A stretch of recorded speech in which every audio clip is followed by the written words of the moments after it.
తెలంగాణకు Tamilisai by by చెప్పేశారు. Governor పదవికి రాజీనామా చేసి చెన్నైకి షిఫ్ట్ అయిపోయారు. అసలు తమిళిసై రాజీనామాకు రీజన్ ఏంటి? పొలిటికల్ రీఎంట్రీకి రెడీ అవుతున్నారా? అలా అయితే బీజేపీ ఇచ్చిన ఆఫర్ ఏంటి? మేడం వ్యూహం ఏంటి? ముందే ఊహించినట్లు తెలంగాణ గవర్నర్ తమిళిసై సౌందరరాజన్ తన గవర్నర్ పదవికి రాజీనామా చేశారు. గతంలో తనకు ప్రత్యక్ష రాజకీయాల్లోకి రావాలనుందని చెప్పినట్లే గవర్నర్ పదవికి రాజీనామా చేసి పొలిటికల్ రీఎంట్రీకి సిద్ధమవుతున్నారు.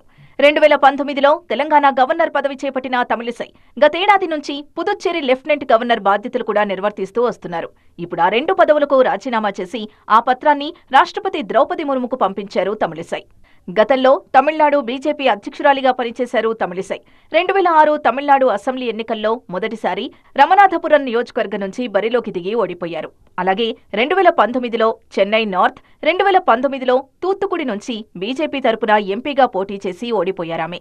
అయితే పార్టీకి ఆమె చేసిన సేవల్ని గుర్తించి 2019లో తెలంగాణ గవర్నర్ పదవిలో కూర్చోబెట్టింది బీజేపీ అధిష్టానం. ఇప్పుడు వ్యూహాత్మకంగానే బీజేపీ అధిష్టానం తమిళిసైతో రాజీనామా చేయించినట్లు తెలుస్తోంది. తమిళనాడులో మారిన రాజకీయ పరిస్థితులతో నాడార్ కమ్యూనిటీ ఎక్కువగా ఉండే చెన్నై సౌత్, తిరునల్వేలి, కన్యాకుమారి స్థానాల్లో ఏదో ఒక చోటు నుంచి ఆమెను పోటీకి దింపే అవకాశం కనిపిస్తోంది. అందులో భాగంగానే హైదరాబాద్కు వీడ్కోలు చెప్పి చెన్నై వెళ్లిపోయారు తమిళిసై. తెలంగాణను విడిచి వెళ్లడం బాధగా ఉందంటూనే బై చెప్పేశారు.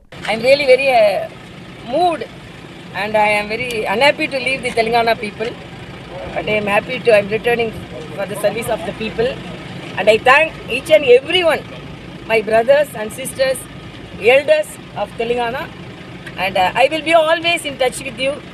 Telangana days are very, very memorable for me, and I am your sister ever.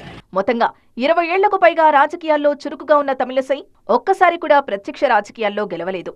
మరి రీఎంట్రీతో అయినా ఆమె రాత మారుతుందో లేదో చూడాలి.